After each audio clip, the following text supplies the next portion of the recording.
Эмэгтэй хүн бол цэцэг юм. Францын дэгжин хэв маягийн оргил болсон Кристиан Диорт тавтай морил. Хэрэв Шанель эмэгтэйчүүдийг чөлөөлсөн бол Диор тэднийг дахин цэцэг шиг үзэсгэлэнтэй болгосон юм.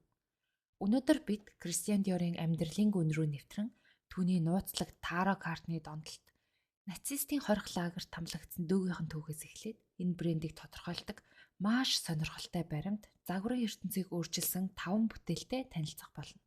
Энэ бол Францын өндөр зэрэглэлийн загвар буюу Ode Couture-ыг аварсан хүний түүх юм. Та өөрийгөө 1946 оны Парисын гудамжаар алхаж байна гэж төсөөлөд үзтээ. Хот бүхэлдээ саарлангтай. Дайн дуссан ч нөлөө нь хаасаагүй харагдана.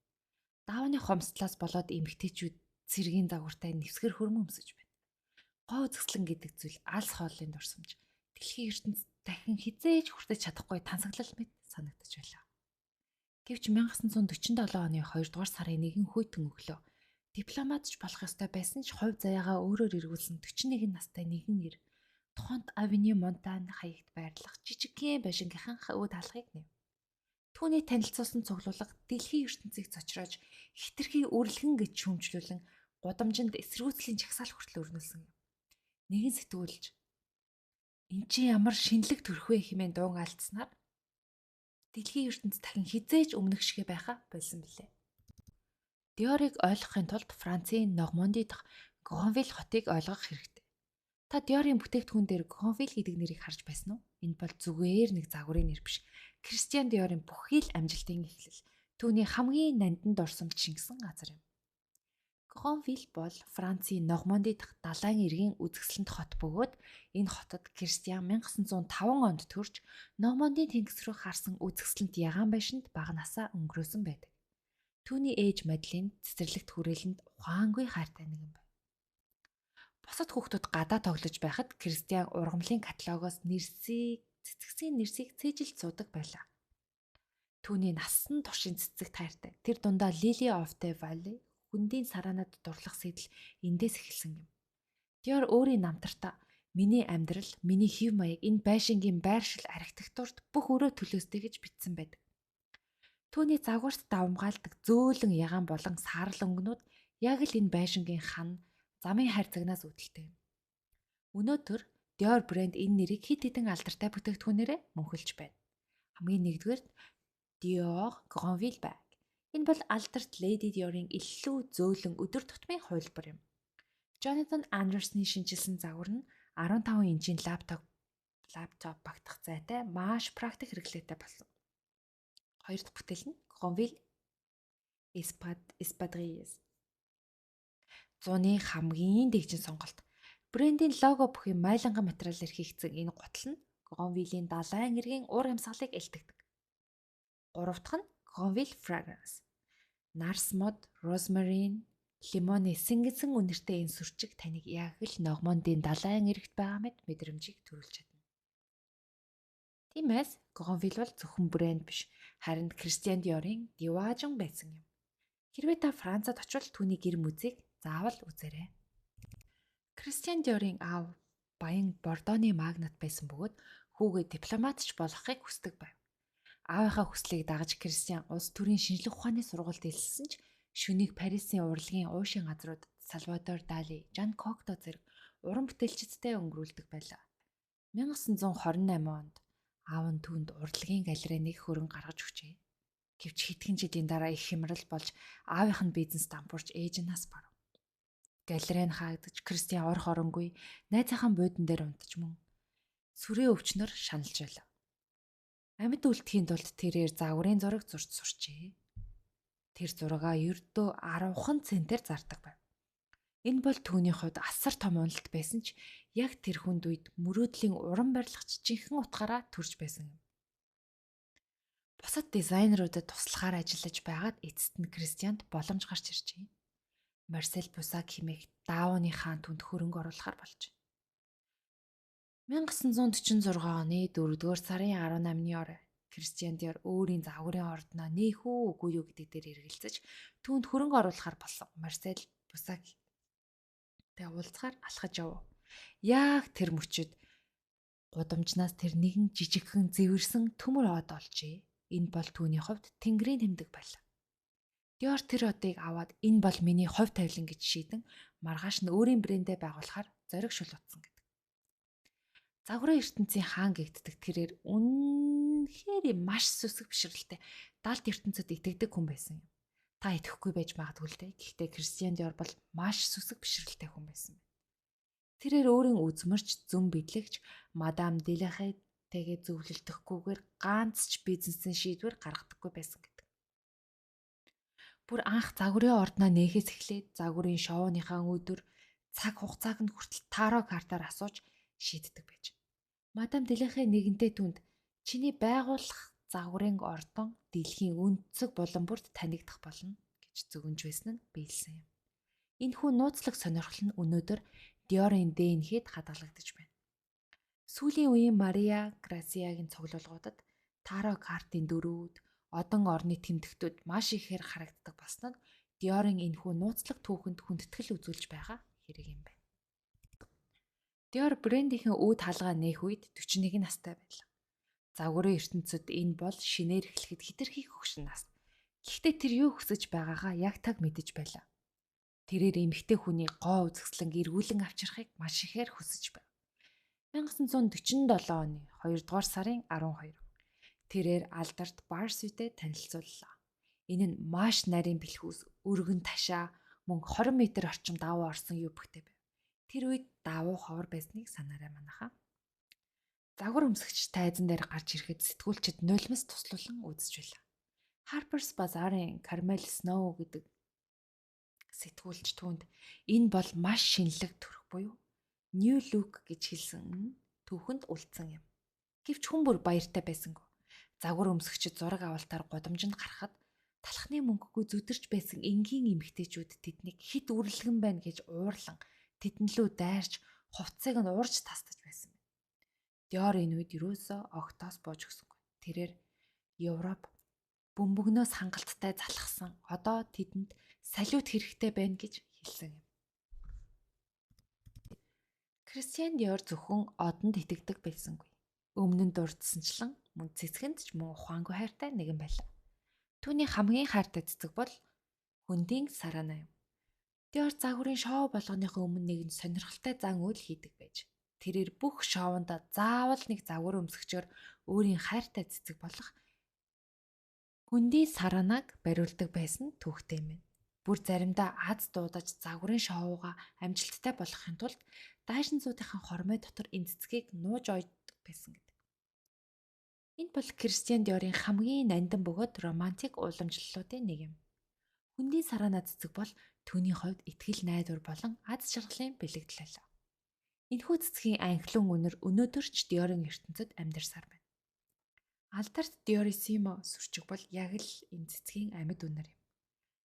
Диор Конвилийн цэцэрлэгээс олж авсан тэрхүү амар амгаланг дэлхийн бүх эмэгтэйчүүдэд ийхүү түгээхийг хүсжээ. Загварын хаан Кристиан Диор хэрвээ дизайнер болоогүй байсан бол магадгүй дэлхийн шилдэг тогооч болох байлаа. Тэрээр маш сайн тогооч байсан бөгөөд найз нөхөддөө зориулж өөрийн гараар тансаг зоог бэлтгэх дуртай байв. Диор бүр La Cuisine Consommée буюу гар аргаар ойсон мэт нарийн хоол урлал нэртэй хоолны ном хүртэл бичсэн байдаг. Тэрээр загвар бүтээх хоол их хоёулаа нарийн мэдрэмж мөн твчээр бас хайр шаарддаг гэж хэлсэн байлаа. Түүний хоолны жорнууд яг л дайшинзууд шиг нь тансаг мөн нарийн хиттэй байдаг. Өнөөдөр ч гэсэн дэлхийн өнцөг булан бүрт байгаа Monsieur Dior ресторанууд түүний энэхүү амттай өвийг үргэлжлүүлж түүний дуртай байсан жороор үйлчилсээр байгаа юм байна. Загварын ертөнцийг үрд өөрчилсөн нэгэн шийдвэрийг Кристиан Диор 1949 онд гаргасан юм. Тэрээр өөрийн нэр буюу Dior логог оймос, занга, үнэртэй ус зэрэг жижиг хэрэглүүд дээр байрлуулах лицензийн гэрээг анхлан санаачилжээ. Тэр үед бусад дизайнерууд үүнийг брендийн нэр хүндийг унгаж байна гэж шүмжилж байсан ч Dior огт өөрөөр харж байлаа. Тэрээр тансаг хэрэглээг зөвхөн баячуудын өмсдөг үнэтэй дайшинзаар хязгаарлахыг хүссэнгүй. Харин Dior гэдэг нэрийг хүн бүрт хүртээмжтэй болгож жижигхэн занга эсвэл оймсоор дамжуулан хүн бүрт тэрхүү тансаг мэдрэмжийг авах боломжийг олгосон юм. Энэхүү шийдвэр нь Dior-ыг дэлхийн хамгийн баян, хамгийн алдартай брэнд болоход гол түлхэц болсон бөгөөд өнөөдөр бүх томоохон загварын ордон түүний энэ жишгийг дагдаг билээ. Энэ бол бизнес болон маркетингийн төвхөнд хамгийн чухал эргэлт тэмцэг байсан юм. Кристиан Диор зөвхөн агуу дизайнер биш, бас маш ухаалаг бизнесмен байсан гэдгийг энэ баримт баталдаг. Диор өөрийн нэрээ оймсон дээр тавьснаар тансаг хэрэглээг хүртээмжтэй болгож чадсан юм. Та харин таны шүүгээнд Диорын ямар нэгэн жижиг хэрэглэл байдгүй. Кристиан Диор хүнийг маш сайн таньж чаддаг байлаа. 1955 онд тэрээр дөнгөж 19 настай авьяаслаг залуу Ив Сан Луганыг өөрийн туслахаар ажилд авчээ. Диор түүнийг анх хараад л энэ залуу бол миний залгамжлагч гэдгийг зөнгөөрөө мэдэрсэн гэдэг. Тэрээр Ивийн ээжэд Ив бол Ив Сан Луган бол миний эхлүүлсэн зүйлийг үргэлжлүүлж чадах цорын ганц хүн гэж хүртэл хэлж байсан байна. 1955 он Кристиан Диор загварын ертөнцийг дахин нэг удаа шуугууллаа. Тэрээр өөрийн алдарт A-line буюу A хэлбэрийн загварыг танилцуулсан юм.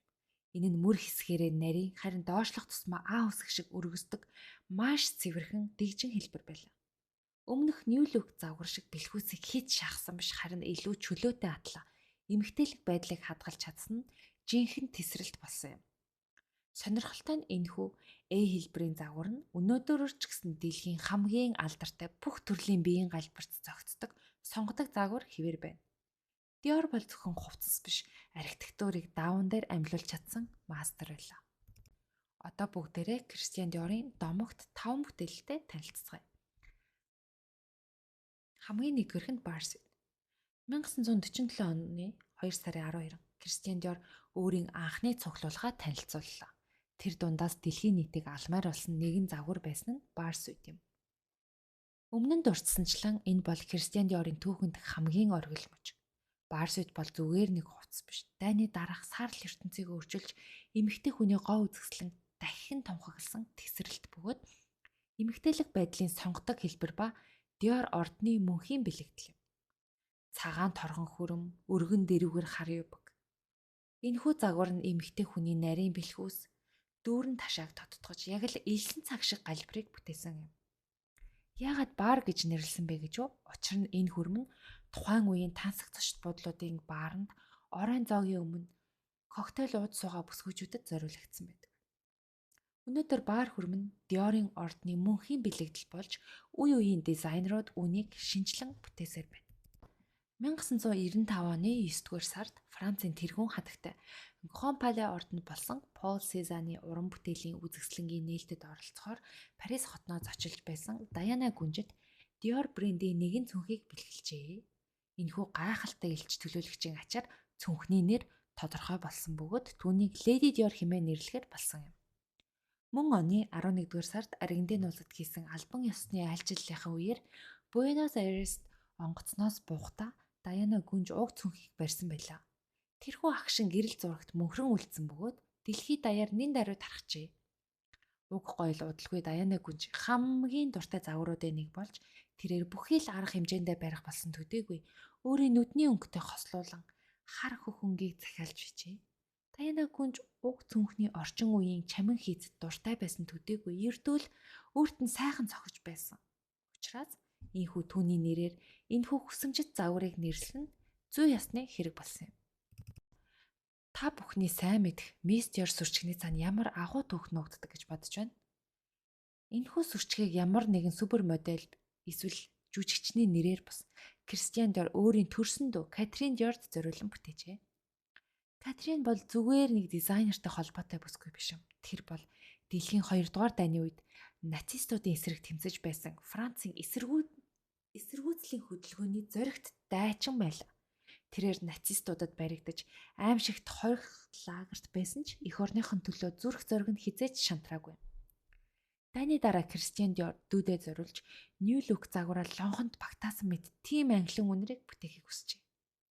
Ковилийн цэцэрлэг шиг үнэртэй энэ сүрчигт нэр өгөх гэж байх үед түүний туслах Мица Брекар өрөөнд орж ирсэн Катриныг хараад "Өө хараач, Miss Dior ирж байна" гэж уулга алдсан нь өнөөдрийн алдарт нэр болон үлдсэн юм. Тиймээс та Мисс Диорыг түрхэх бүртээ дэлхийн хамгийн зоригтой эрх чөлөөний тэмцэгч эмэгтэйн сүнслэг үнэрийг мэдэрч байна гэсэн. Энэ бол Кристиан Диорын түүхэнд хамгийн сэтгэл хөдлөхөм, хамгийн гүн утга агуулгатай хэсэг юм. Мисс Диор бол зүгээр нэг анхлан ус биш. Энэ бол хайр ба баатарлаг гавьяаны бэлэгдэл юм. Загварын ертөнцид 1999 онд нэгэн этгээд загвараар бэлэг барьсан нь Saddlebag юм.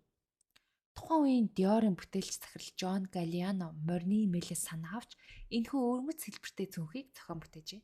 Энэ цүнх нь маш хурдан дижитал 90 үеийн буюу 2000-ад оны анхны IT bag буюу хүн бүрийн хүслэн болсон цүнх болж чадсан юм.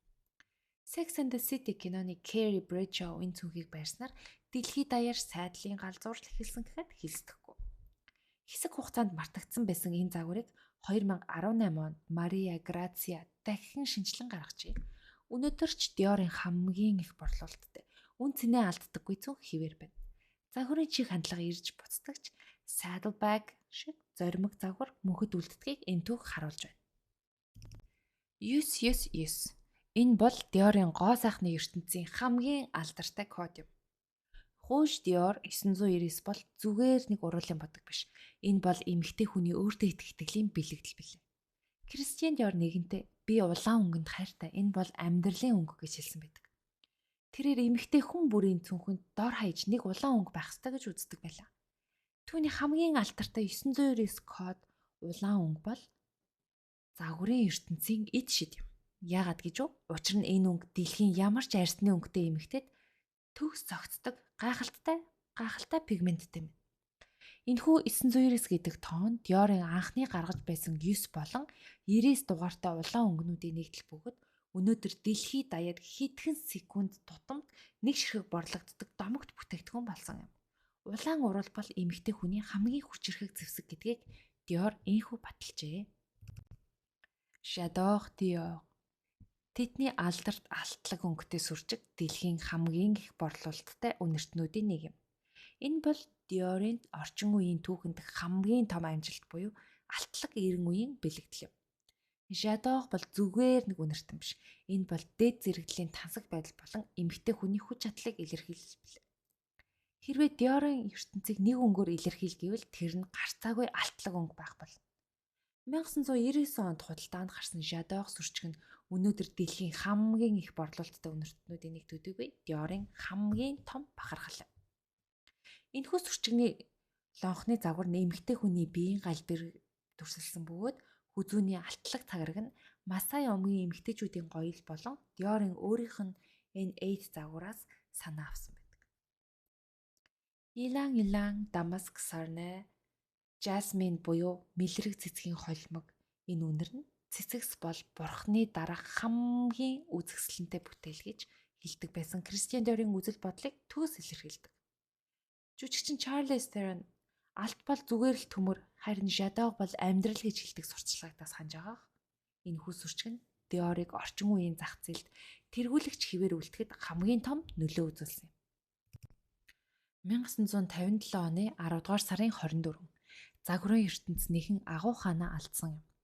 Кристиан Диор Италийн Монтекатини термийн амралтын газарт байхдаа гинэт таалал төгсөв. Түүний үхлийн шалтгаан өнөөдрийг хүртэл маргаантай нууцлаг хэвээр байд юм. Албан ёсны мэдээгээр зүрхний шигдээс гэдэгч үүний цаана нь хид хідэн хувилбар бий. Тэрээр илүүдэлж ингээ хасахын тулд маш хатуу хоолны дэглэм барьж байсан нь зүрхэнд нь ачаал өгсөн гэж зарим нь үздэг.